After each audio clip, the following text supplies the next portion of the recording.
This footage from a 1976 BBC Current Affairs report was only ever shown once on television, but the memory of it has haunted many of those who saw it ever since.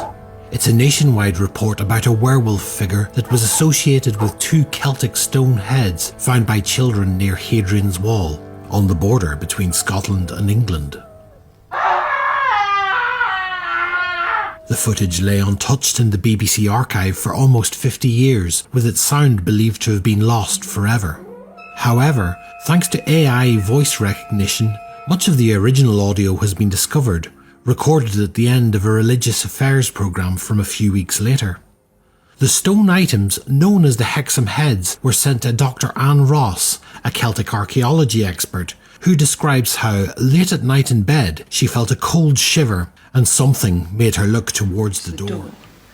And as I looked, I saw this thing going out of it.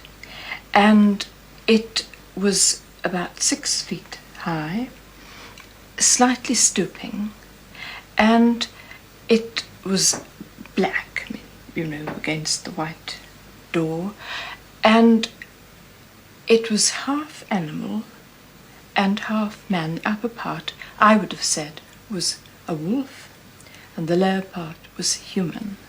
And I would have again said that it was covered with a kind of black or very dark fur. And it went out, and I just saw it clearly, and then it disappeared. And something made me run after it, a thing I wouldn't normally have done, but I felt compelled to run after it. And I got out of bed, and I ran, and I could hear it going down the stairs. And then it disappeared towards the back of the house, and when I got to the bottom of the stairs, I was terrified. Did you see this thing again? A few days after I saw it, we had to go up to London, and our teenage daughter had the key and came home from school at about 4, and we got back from London at about 6. And when we opened the door, she came to it, and she looked extremely pale and terribly shaken.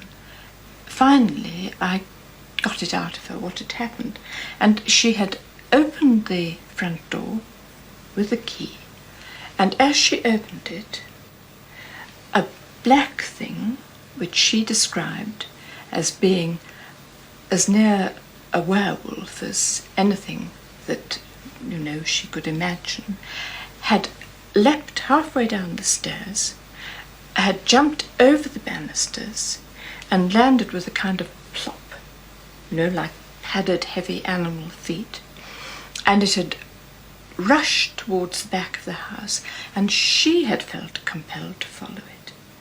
And it disappeared in the music room right at the end of the corridor, and when she got there, it had gone, and then she realised she was terrified.